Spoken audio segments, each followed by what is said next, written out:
these Fords up.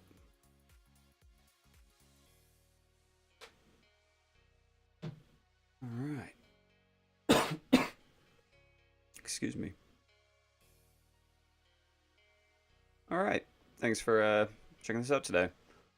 I found a couple articles I found interesting. I haven't read them yet, but this was posted. This actually wasn't posted 51 minutes ago. This is a little delayed. It was posted 2 hours ago, so I've been procrastinating a little. Uh, oh great.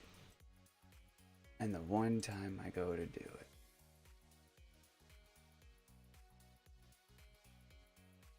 Yeah, I'm not. Well, looks like I'm just gonna ask Grok.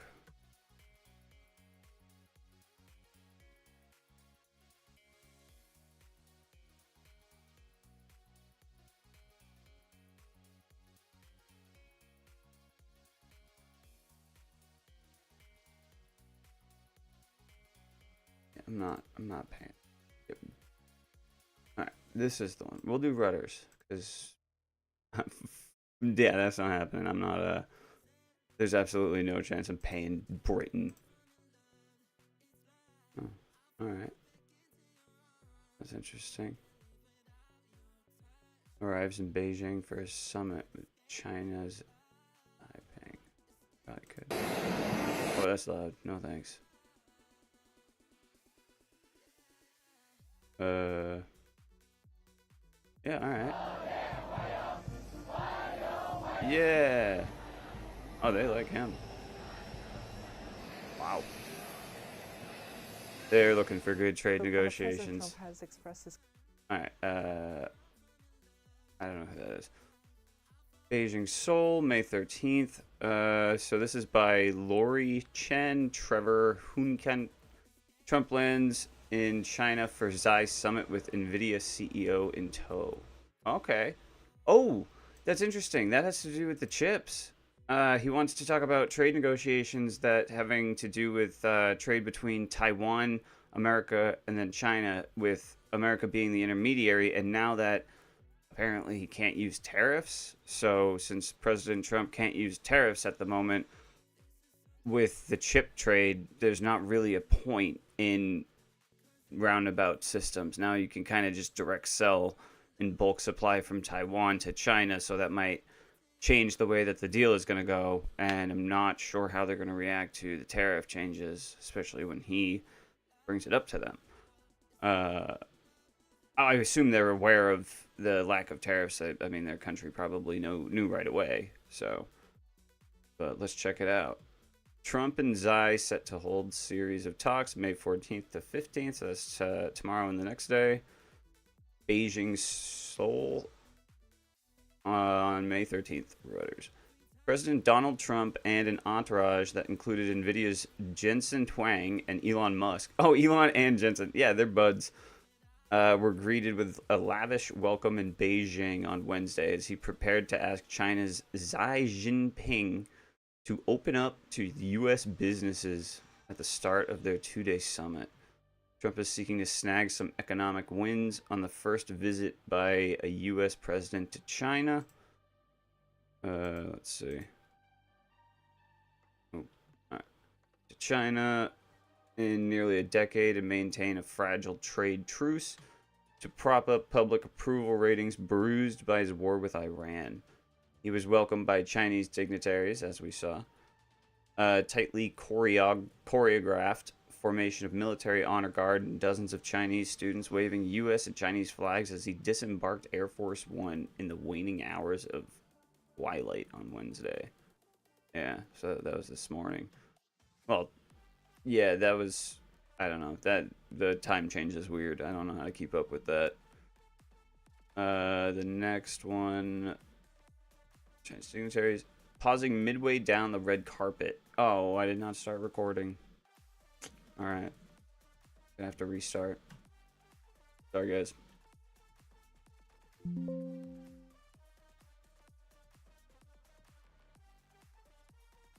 Now,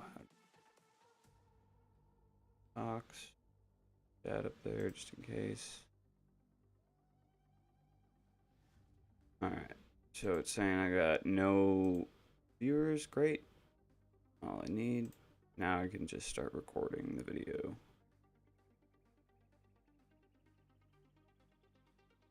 All right. So this is an article I found pretty interesting. I haven't actually read it yet, but the title caught my eye. Trump lands in China for Xi Summit with NVIDIA CEO in tow. By Lori Chen, Trevor Hunikut, and Haijin Kim. May 13th, 2026 at 12:11 a.m. So this was updated an hour ago. I don't know what that one's about. Beijing, Seoul, May 13th, Reuters. President Donald Trump and an entourage that included NVIDIA's Jensen Huang and Elon Musk were greeted with a lavish welcome in Beijing on Wednesday as he prepared to ask China's Xi Jinping to open up to U.S. business at the start of their two-day summit. Okay, Trump is seeking to snag some economic wins on the first visit by a U.S. president to China in nearly a decade and maintain a fragile trade truce to prop up public approval ratings bruised by his war with Iran. He was welcomed by Chinese dignitaries, a tightly choreographed formation of military honor guards, and dozens of Chinese students waving U.S. and Chinese flags as he disembarked Air Force One in the waning hours of twilight on Wednesday. Pausing midway down the red carpet as the students chanted, "Welcome, welcome, welcome," warm welcome in Mandarin, he punched the air and smiled broadly before departing in his limousine.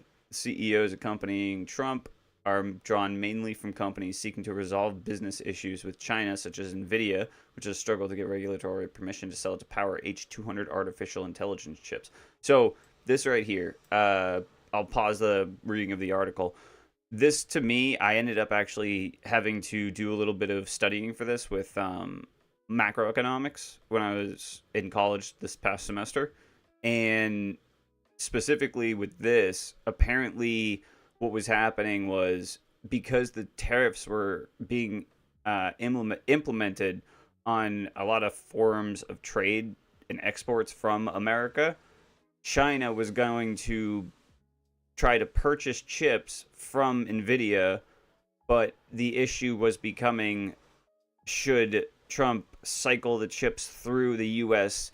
for product testing, as he called it, just whatever that is, just testing, and then he was going to send them from America, the ones that were cleared from testing, over to China, and by doing this, he could end up doing, like, I think it was a 25% tariff charge on the chips alone, which would generate a lot of income, especially when you're considering how it could impact the national GDP. So the other part about this, which is kind of an issue now, is that with the Supreme Court changing the way that Trump can implement tariffs in the first place, you're going to kind of see some changes in the way that these businesses all kind of coincide. I'm not sure why Elon Musk is there.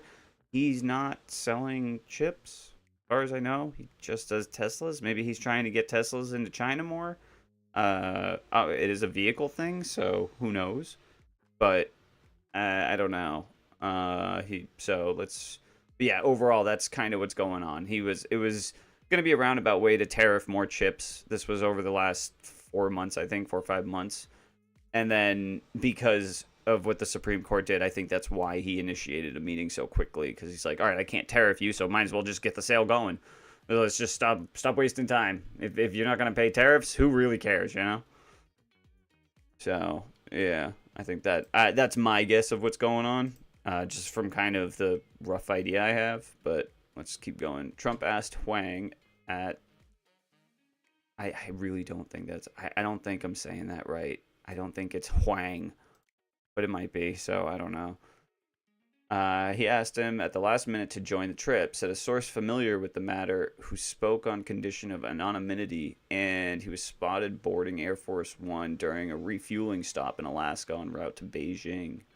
I'll be asking President Xi, I don't know, a leader of extraordinary distinction, to open up China so that these brilliant people can work their magic, he said in a post on Truth Social, referring to the CEO delegation. I will make that my very first request. Asked about Trump's post, Goi Jiankun, a spokesperson for China's foreign ministry, said Beijing stands ready to expand cooperation and manage differences and inject more stability and certainty into the turbulent world. As Trump prepared for the pomp-filled occasion, his trade negotiator Scott Bassett wrapped up 3 hours of preparatory talks with the Chinese officials in South Korea. Okay. So yeah, I think they want to do some manufacturing with South Korea as well. I believe South Korea and Taiwan, I believe, are two large producers of chips, of multiple different forms of computer chips. I could be wrong on the South Korea one though. So China's official Xinhua news agency described them as candid, in-depth, and constructive, but officials did not offer any detailed summary. Trump's 2 days of meetings will include a grand reception at the Great Hall of the People, a tour of Beijing's 600-year-old Temple of Heaven. Wow, that is going to be a trip for him. And a state banquet. Apart from trade, the talks will cover a host of sensitive subjects, from the Iran war to U.S. arms sales to Taiwan, the democratically governed island claimed by China. Trump is widely expected to encourage China to convince Tehran to make a deal with Washington to end the conflict, though he has said he did not think he would need its help. Yeah. See, this is what I mean. It's like, if Trump can, like what Marco Rubio was saying probably like a week ago or something, Trump is expecting, he's trying to use China and China's current situation concerning their oil usage as well, because China's also being screwed over by Iran. It's not just everyone else. It's also China, one of Iran's allies. So I think they're going to kind of try and come to some sort of like happy middle ground, where he can say like, hey, get him to cool down. We'll get all trade back up. You'll get your stuff. Everything will get better in the world, and we can finally start moving on, and then we can handle the hard stuff later. So I think that's kind of what he's going to try and do, just to kind of get the economy flowing again, because right now everything's at a weird point. But I will say, ever since this popped up, my stocks have been going up. So I think this is, every time Trump actually ends up doing something in the business world, the stock market starts going up again. So if he's participating in global trade and trying to handle that and negotiate the way that the shipping is done and the safety behind that, then that's only going to be better. It's only going to benefit everything. Apart from trade, the talks will cover a host of sensitive subjects. U.S. from the Iran war, U.S. arms sales to Taiwan. Yep. Okay. China reiterated on Wednesday its strong opposition to U.S. arms sales. See, now this is where China should, kind of fuck off. Like, to me, I don't know. I might be alone on this island, but the U.S. has been dealing weapons for a long enough time that the world knows us as weapons dealers. So why not just keep selling weapons that we know how to create and we know how to shut down? Because all that does is allow us mass control of everyone's weapon systems, and then we have that's a true exercise of soft power, global trade of manufactured products that you know how to shut down if you want. That's true soft power. No matter what happens, you can't stop it. So I'm for that. They could try and reverse engineer it, but as long as we just give them old junk that we don't need, like when we actually produce new stuff, we just sell them the old junk. Yeah, why not?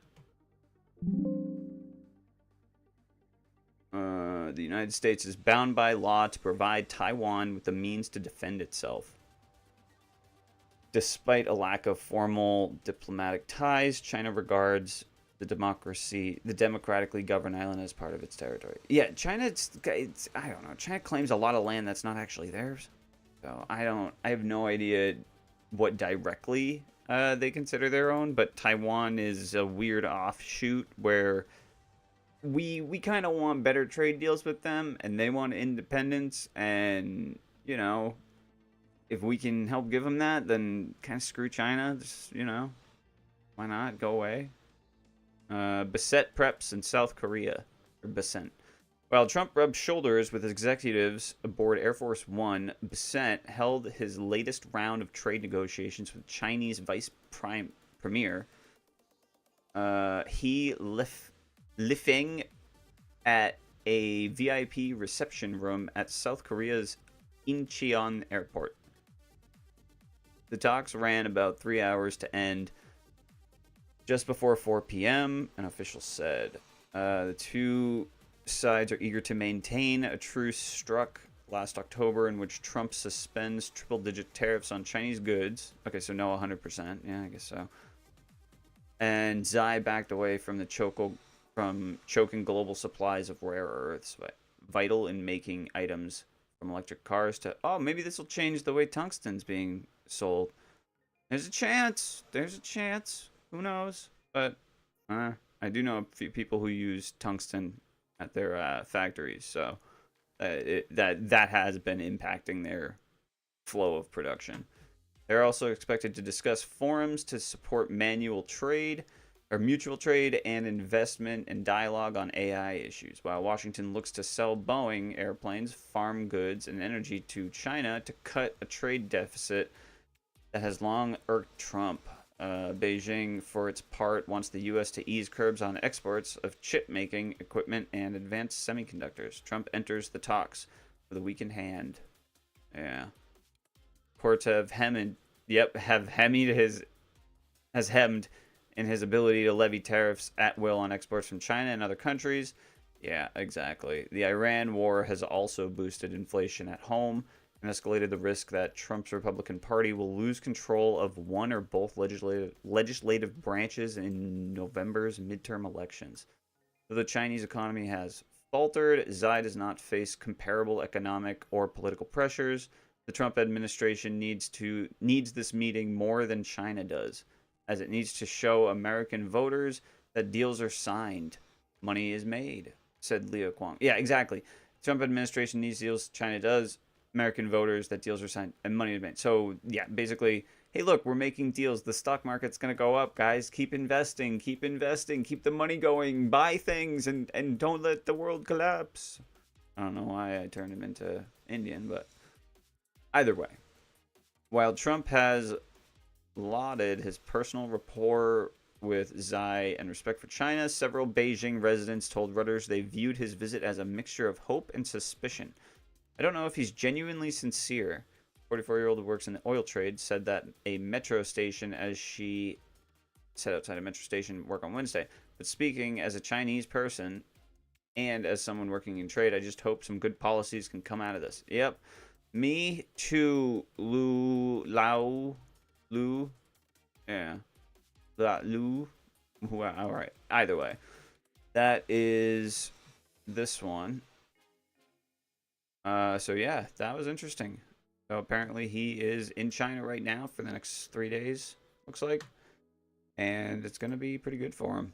Hopefully things get better. That's what I'm hoping for. I have investments in there too. And right now, I mean, like, let's check it out right now. I will go ahead and open it. I'm up $7. That's $7 whole I can spend on a half a sub from Subway. And I might do that. Or I'll spend it on a gallon of gas. Either way. Alright, thanks for checking it out.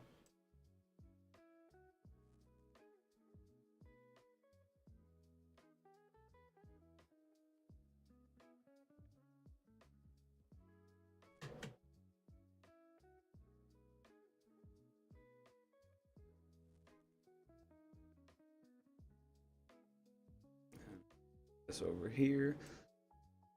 I want to make sure I follow this story. And we'll go ahead and do done, not uploaded.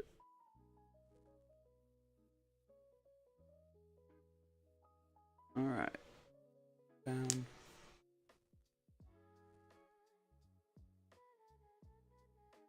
Shift down again.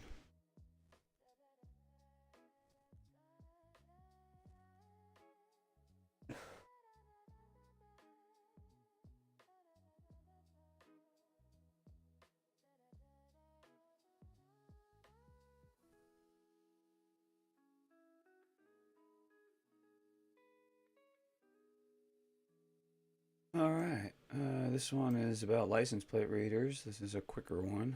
So I got a Department of State post that I figured I'd cover real quick too.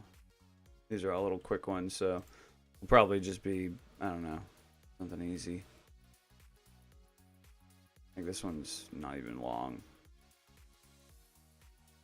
Like I'll probably just combine the two of them. And then this last one. Oh god, that's a long one. Long-footed Pataru matters to Australia's forest ecosystems. Alright, yeah, alright, I'll do that one. That one's pretty interesting. Yeah, alright, so I'll close out with that one. Rock, thanks. Got that, got that. Plans in China, alright. Yep, done, not uploaded. We'll update these. This is uploaded. Is uploaded. Good to go.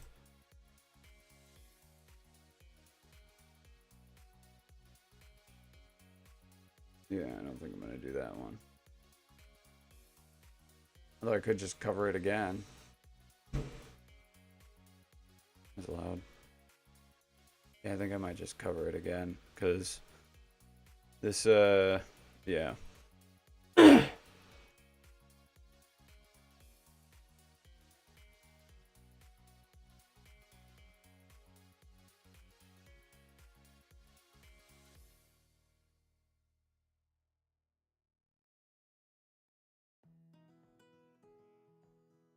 I'll do that when I'm ready. At least I got one done for now.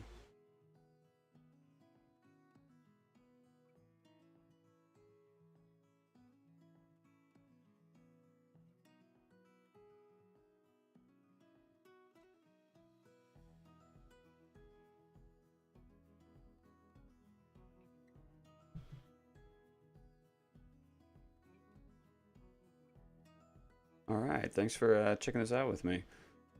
I found two things today. I got updated, this was 2 days ago, by the Department of State, and it popped up on my feed today on X. Last week, the United States refused to participate in the UN's review of the Global Compact on Migration. The United States objects to the Global Compact on Migration and UN efforts to facilitate replacement migration to the United States and our Western allies.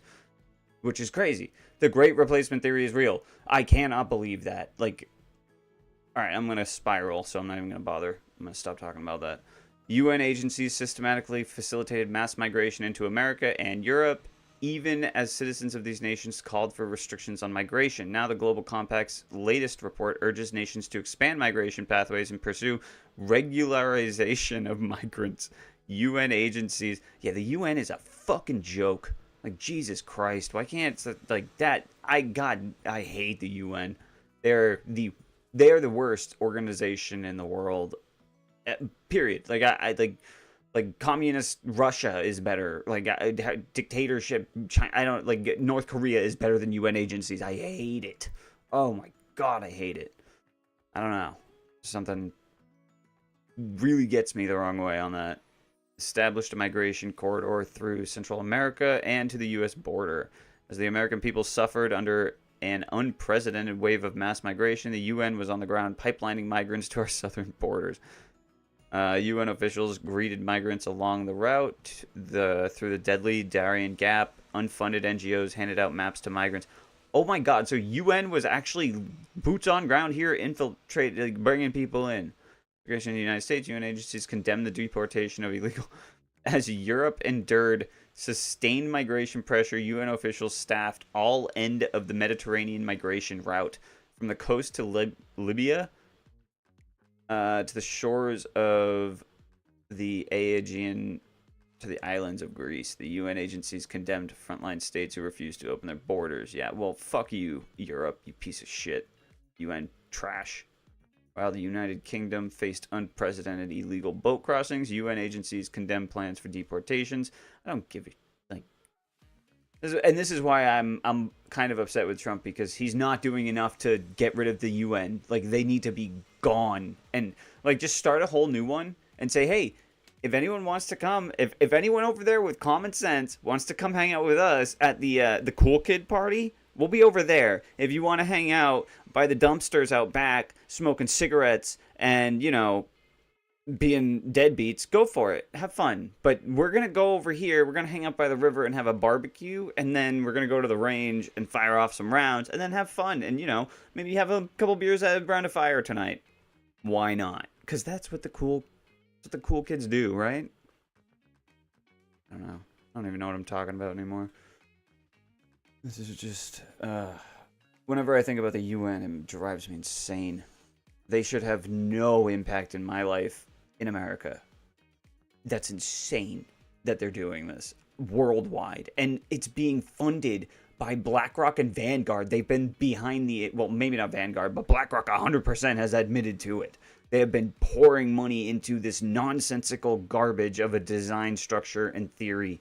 And finally, to see the Department of the State, well, basically, yeah, just the State Department, responding to this and actually putting it out there, making it real, I'm like, I have to do something with this. I have to make a video. While the United Kingdom faced unprecedented illegal boat crossings, UN agencies condemned plans for deportations.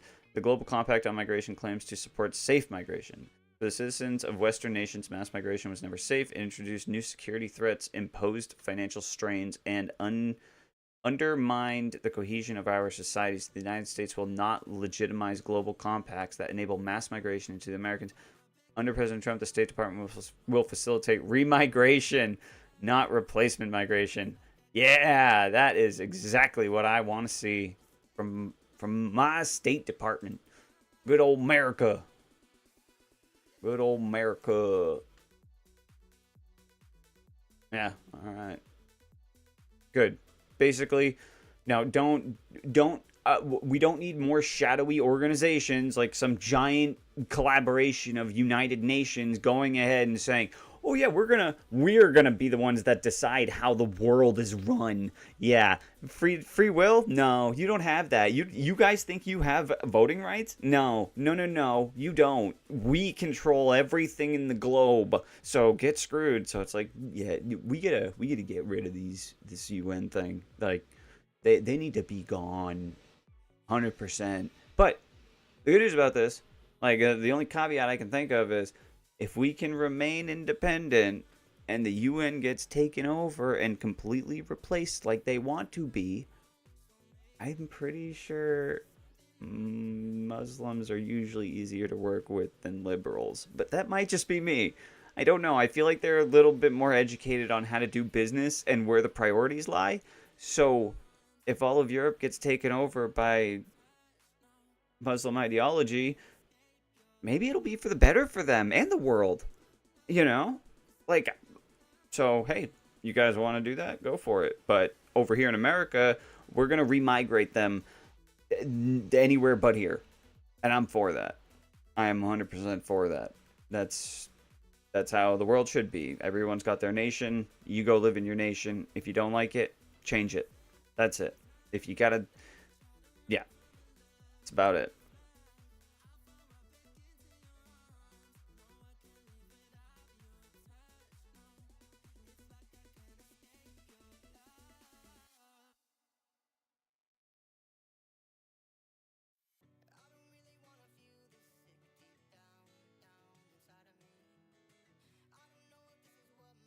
All right. So we got trail cam.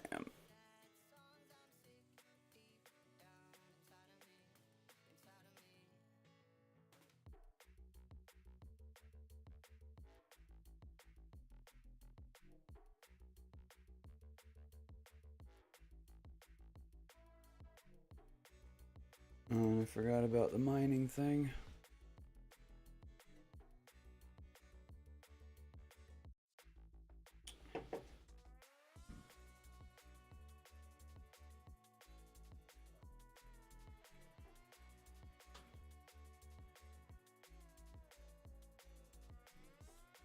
Alright, I will be right back.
Hey guys, there's someone doing some political campaigning right now. They're downstairs at the neighbor's house, and if they come over to the door, I'm gonna grill them. I'm watching out the window right now, and I'm waiting because I don't know, because you can't stalk someone from your own house. So I'm waiting like a rooftop Korean. That guy's going way too long. I feel like it's been more than a minute. Usually I only do 15 to 25 seconds per knock, but he did 2 knocks, and he's been there almost a minute. He's using a scooter. Oh, he got someone talking to him. All right, he got the neighbor to talk. I think he's running for either town or state rep for Hillsborough, and kind of late to the punch, but it's I don't know. I mean, election time's in November. Maybe he sees that things need to change, but I have no idea. So we're gonna find out when he comes over to talk. I mean, there's like 4 cars in the yard, so I'm like 90% sure he's gonna come over to check it out and knock. All right, here he comes. I will be back. All right.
I am very bright.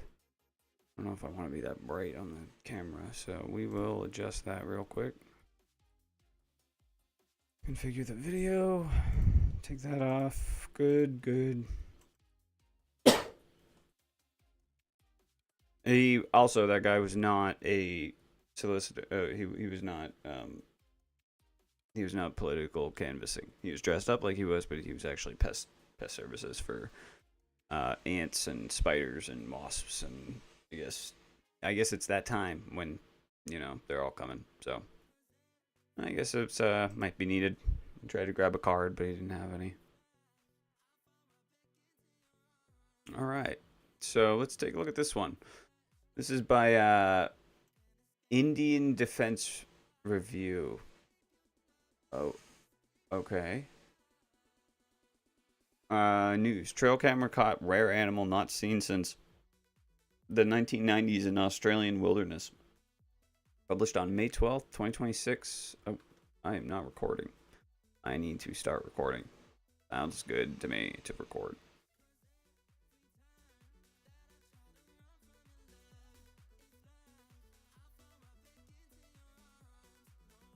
All right. Thanks for checking this out with me. This caught my attention. Trail camera caught rare animal not seen since the 1990s in Australian wilderness. So yeah, let's check it out.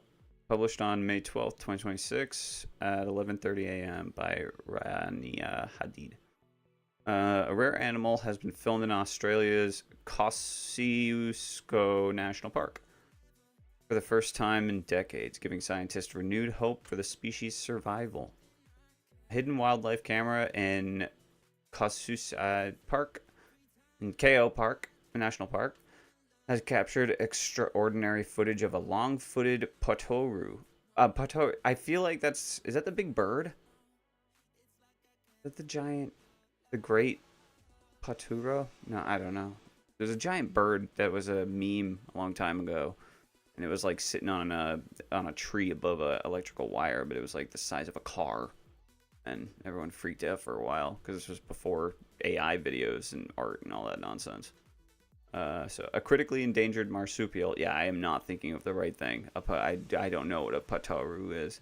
Marsupial that had not been recorded in the region since the 1990s. The discovery, highlighted by the NSW, New South Wales Government Office of Environment and Heritage, is being viewed as a major breakthrough for Australian conservation efforts and a rare sign of recovery for one of the country's most elusive mammals.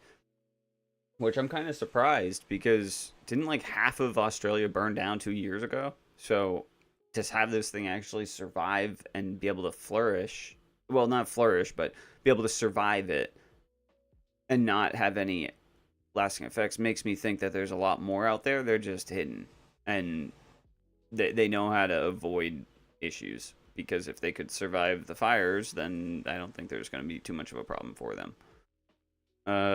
So hidden cameras captured a moment scientists never expected to see again. Deep inside the dense forest of southeastern Australia, researchers had been monitoring wildlife activity using remotely triggered trail cameras placed throughout the remote sections of KO National Park. The devices were originally intended to track animal movement and assess ecosystem recovery in areas impacted by invasive predators and habitat disruption. One quiet night, one camera recorded a small nocturnal animal moving carefully toward the darkness before briefly pausing in an open clearing. The footage revealed unmistakable features: a pointed snout, compact body, and nearly hairless tail. So, long-footed paturu. All right, let's grab Grok and see if he can show me what a long-footed paturu is, because I'm curious. And pataru.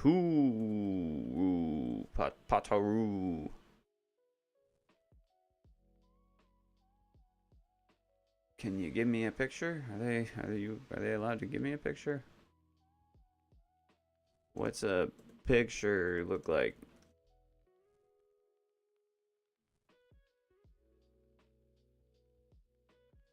That's not. No. All right. I'm going here. There should be a picture somewhere. No. Images in movies. Here we go.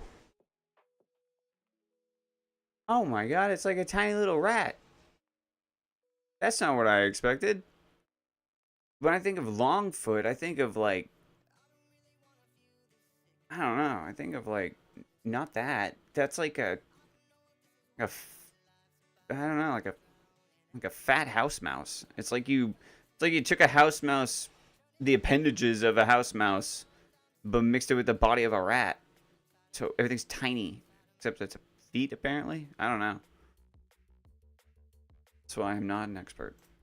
I just like to read about them.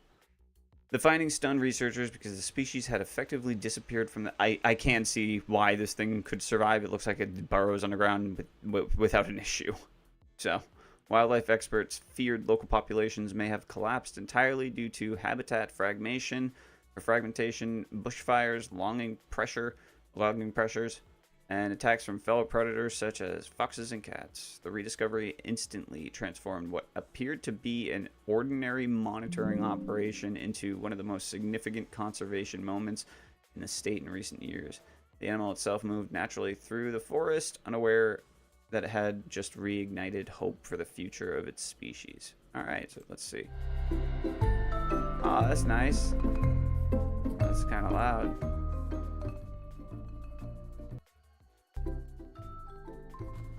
Oh, I like it. Yeah, that hole, my foot. I get it. I see it. Look at that foot. Oh yeah, that's definitely a long foot. That makes sense. Now that little guy had a long foot. According to the New South Wales Government Office of Environment and Heritage, the long-footed paturu is roughly the size of a rabbit and survives mainly in moist forest environments rich in underground fungi.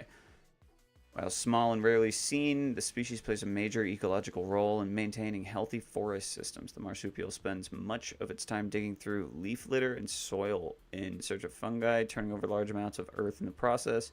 Yeah, so it's they're like little groundhogs. I think that's what they're called here. But they like dig stuff up and shift soil around to make it so seeds can grow better, I guess.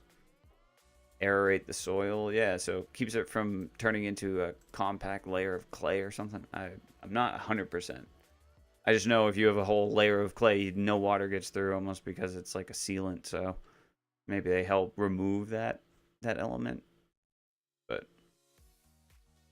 scientists often describe paturus as natural ecosystem engineers because their feeding behavior directly improves soil quality and contributes to forest resilience. Without animals like these, underground fungal networks can decline, affecting the health of trees and other vegetation that depend on those symbiotic relationships. Underground fungal networks. I can only think of the Great Erd Tree, Elden Ring, underneath Australia. Which kind of makes sense. Australia is pretty wild. No one ever knows what's going to happen over there.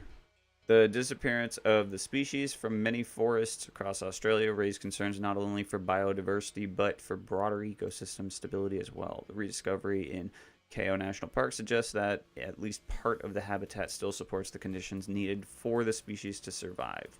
Researchers are now examining whether the sighting represents a small isolated survivor or evidence of a larger hidden population living within protected forest areas. Either possibility carries major implications for conservation planning across the region. Conservation efforts may finally be delivering results. The reappearance of the species is being interpreted as an encouraging sign that years of conservation work may be beginning to show measurable success. Across parts of New South Wales, wildlife agencies have increased predator control programs, restored habitat corridors, and strengthened monitoring operations aimed at protecting vulnerable native species. These efforts were intensified after devastating bushfire seasons placed enormous pressure on already fragile wildlife populations.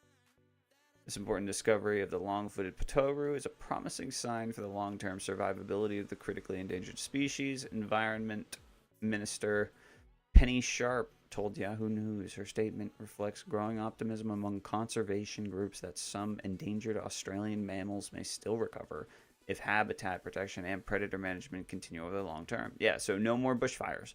Sounds good. Sounds like a good plan, Australia. I'm on board with that one. That's a good plan. No more burning your country down. I don't know if it was on purpose or if that was just with the California thing. Either way, let's enough fires is enough. So the rediscovery also determines or demonstrates the growing importance of modern wildlife surveillance technology. Trail cameras now allow scientists to monitor remote landscapes continuously without disturbing sensitive species. Brief nighttime appearance. Yeah, there's another guy on YouTube who does this. He recently kind of took a break from making videos, but he does nighttime underwater ocean research videos where like he sets up a rig and it drops down off of the side of like I think it's a sailboat of some kind, like maybe a yacht or a two beam. I'm not sure, but it's he drops it down and then he gets video of it and sees what kind of creatures are there at like 2 in the morning at the bottom of the ocean in random places in the world. So for me, I like that kind of stuff. But this is the same idea of capturing something that's only at night, only once in a while, very rarely active, but still there, actively engaging with the environment and still doing what it's always done, which is great. Researchers are expected to expand camera surveys in surrounding forest regions in an effort to determine how widespread the animal may still be. Yeah, believe the discovery could reduce extinction risks. For conservation experts, the existence of another possible population carries enormous value because it lowers the chances that a single disaster could wipe out the species entirely. Small isolated populations are especially vulnerable to disease outbreaks, predator attacks, and large-scale bushfires, all of which have intensified in Australia over recent decades. Expanding the number of known populations creates greater resilience for long-term survival. Another potential Pataru population is encouraging for the species' long-term survival as it reduces the risks of extinction by feral predators and by natural hazards like bushfires. Wrote in a Facebook post, the agency emphasized that every confirmed sighting provides researchers with more information about where conservation resources should be concentrated in the future. Jesus, that's a title. Scientists now hope the discovery can mark the beginning of a broader recovery story for the species. Surveys will likely continue across nearby forest systems to search for breeding groups and determine whether populations have remained hidden for years. For now, the brief trail camera footage stands as a rare and powerful reminder that even species believed lost from a region can sometimes survive quietly beyond human sight for decades.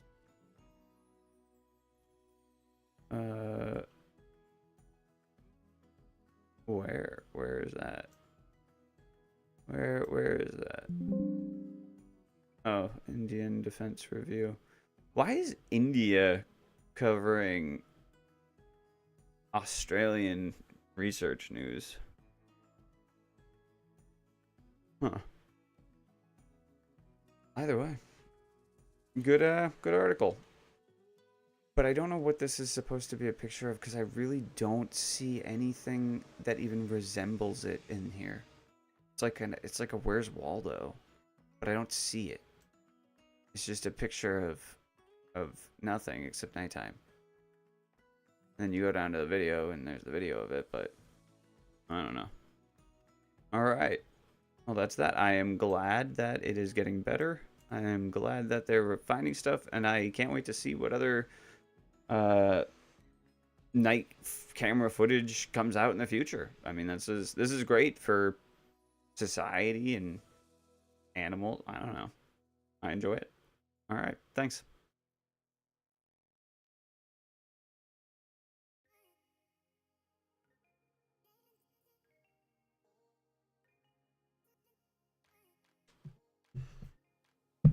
All right. And for me, I'm going to call it there. So I appreciate the 0 viewers that came to watch, but maybe someday this will be reviewed